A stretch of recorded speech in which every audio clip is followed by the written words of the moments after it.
বাড়িতে কয়েকটা আলু আছে নিশ্চয়ই। যদি থাকে তাহলে ঝটপট চলে যাও কিচেনে আর চটপট বানিয়ে ফেলো এই দুর্দান্ত স্বাদের রেস্টুরেন্ট স্টাইল রেসিপিটা, তাও আবার মাত্র 10 মিনিটের মধ্যে। এতটাই সহজ আর এত সুস্বাদু রেসিপি আমি তো এর আগে কখনো খাইনি।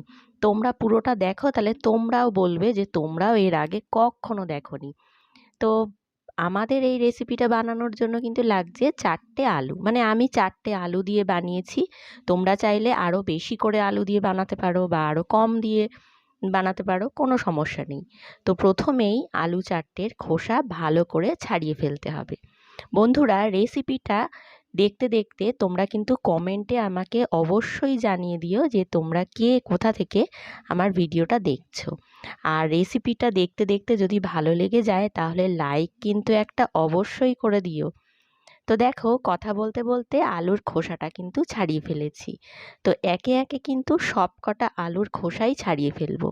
অনেক সময় শাক সবজি খেতে খুব একটা ভালো না লাগতে পারে, আর বিশেষ করে এখন সবজির দাম তো আগুনের মতন। মানে বাজারে কোনো কিছুতেই হাত দেওয়া যাচ্ছে না একমাত্র এই আলু ছাড়া। আলু খেয়েই বলতে পারো সাধারণ মানুষ বেঁচে আছে। তো সেই আলুটা দিয়েই আজকে এই দুর্দান্ত রেসিপিটা তোমাদেরকে আমি দেখাবো। আলুর খোসা ছাড়িয়ে ভালো করে জলে ধুয়ে নিয়েছি। এইবারে আলুগুলোকে এইরকমভাবে লম্বা লম্বা করে কেটে নেব, মানে ফ্রেঞ্চ ফ্রাইয়ের মতন করে কাটতে হবে আলুটাকে। তো সেই জন্য প্রথমে এরকম গোল গোল করে কেটে নিয়েছি, তারপরে সেটাকেই লম্বাটে শেপ করে কেটে নেব। ঠিক যেমন মোটা মোটা আলু ভাজা হয়, একদম সেই রকম করে আমি কেটে নিচ্ছি আলুগুলোকে। বন্ধুরা, যদি রেসিপিটা তোমাদের ভালো লেগে থাকে তাহলে লাইক তো অবশ্যই করবে, আর তার সঙ্গে সঙ্গে তোমাদের পরিচিতদের সঙ্গে একটু বেশি বেশি করে রেসিপিগুলো শেয়ার করে দিও, যাতে করে তোমাদের সঙ্গে সঙ্গে তোমাদের পরিচিতরাও, তোমাদের বন্ধু বান্ধবরাও রেসিপিগুলো দেখতে পারে। তো দেখো, এখানে আলুগুলো কিন্তু কাটা হয়ে গেছে। আর কাটার পরেও আমি আলুর টুকরোগুলোকে অনেকবার জল দিয়ে ধুয়ে নিয়েছি, কারণ কি আলুর ভেতরে তো একটা স্টার্চ থাকে, সেটা যাতে বেরিয়ে যায়। তো আলুটা ভালো করে ধুয়ে আমি একটা পাত্রের মধ্যে রেখে নিয়েছি।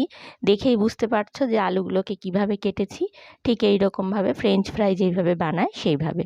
তো এবারে কড়াইয়ের মধ্যে দিয়ে দিচ্ছি খানিকটা তেল, দিয়ে তেলটা বেশ ভালো করে গরম করে নেব। তারপরে এই আলুগুলোকে আমি ভেজে নেব।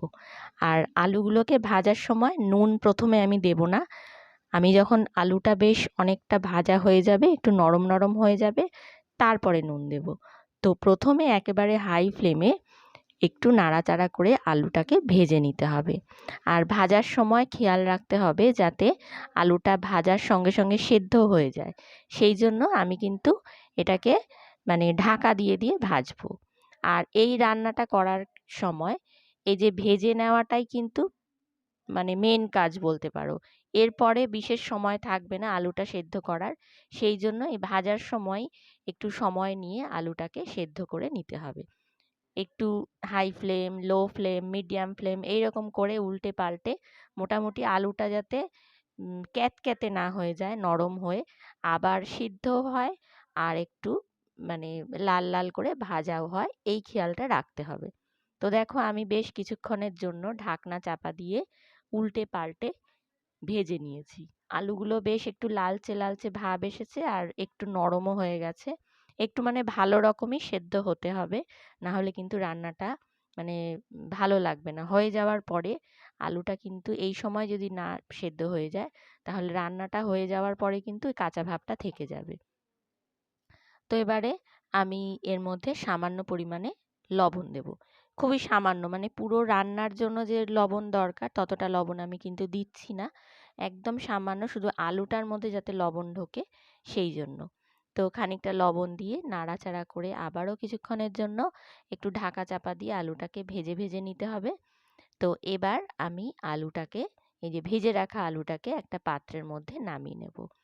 আর এই অবস্থাতেও চাইলে আলুটা খেয়ে নেওয়া যায়, কিন্তু এটা তো নর্মালি আলু ভাজা। তো উম, এ, আমি রেসিপিটা আরেকটু মানে টুইস্ট আনতে চাই রেসিপিটার মধ্যে। তো সেই জন্য কড়াইয়ের মধ্যে আমি আরও খানিকটা তেল দিয়েছি। এবারে তার মধ্যে দিয়ে দিলাম বেশ অনেকটা পরিমাণে রসুন কুচি। এখানে ওই ধরো 8 থেকে 10 কোয়া মতন রসুন, বড় বড় রসুনটাকে কুচি করে নিয়েছি। রসুন কুচিটা দিয়ে হালকা ভেজে নেওয়ার পরে এর মধ্যে দিয়ে দিচ্ছি পেঁয়াজগুলো দেখো আমি কিভাবে কেটেছি, ঠিক যেরকম চিলি চিকেনের পেঁয়াজ হয় সেই রকমভাবে। আর পেঁয়াজের সঙ্গে দিয়ে দিলাম ক্যাপসিকাম। পেঁয়াজ আর ক্যাপসিকামটা দিয়ে কিছুক্ষণের জন্য হালকা নাড়াচাড়া করে নেব। একদম নরম করে ফেলবো না, একটু ক্রাঞ্চি ভাব থাকবে সবজিগুলোতে। আমি বলেছিলাম যে রান্নাটার মানে বেশিরভাগ সময়টাই আলু ভাজাতে নিয়ে নেবে, আর পরবর্তী সময়টা কিন্তু খুব কম লাগবে। সেই জন্য আলুটা ভাজার সময় নিয়ে একটু ভাজতে হবে। তো দেখো এখন এর মধ্যে দিয়ে দিলাম পরিমাণ মতন লবণ, মানে রান্নায় যতটা লবণ দরকার দিয়ে দিচ্ছি। তার সঙ্গে দিয়ে দিলাম খানিকটা গোলমরিচের গুঁড়ো, বেশ খানিকটাই দিলাম গোলমরিচের গুঁড়ো, যাতে করে একটু ঝাল ঝাল হয়। আর এখানে আমি 3 টেবিল চামচ মতন আমি টমেটো সস নিয়েছিলাম, সেই টমেটো সসটা দিয়ে দিচ্ছি। আর চাইলে যদি চিলি সস দিতে চাও দিতে পারো, একটু ঝাল ঝাল হওয়ার জন্য। দিয়ে খানিকক্ষণ একটু হালকা করে নেড়ে চেড়ে নেব। এটা কিন্তু চিলি পটেটো আমি বানাচ্ছি না, প্রথমেই বলে দিলাম। এটা একেবারেই চিলি পটেটো নয়, তবে পটেটোর এই রেসিপিটা তোমরা কিন্তু এর আগে কখনো দেখোনি। সহজ এবং ভীষণ সুস্বাদু। তো এবারে খানিকক্ষণ নাড়াচাড়া করার পরে এর মধ্যে আমি দিয়ে দিচ্ছি সামান্য পরিমাণে সাদা তিল। এখানে ওই ধরো বড় যে চামচ হয়, মানে বড় টেবিল চামচের 1 চামচ সাদা তিল আমি দিয়ে দিলাম। দিয়ে এবারে আবারও খুব ভালো করে এটাকে নাড়াচাড়া করে নেব। তিলটাকে একটু রোস্ট করে নিতে হবে সব কিছুর সঙ্গে। মশলা কিন্তু সেরকম কিছুই আমি দিচ্ছি না, একদম ইজি একটা মশলা দিয়েছি। এরপরে 2টো শুকনো লঙ্কাকে ভেজে নিয়েছিলাম, তারপরে সেটাকে গুঁড়ো গুঁড়ো করে নিয়েছি হাতে, সেইটা দিয়ে দিলাম। 2টো কাঁচা লঙ্কা চেরা।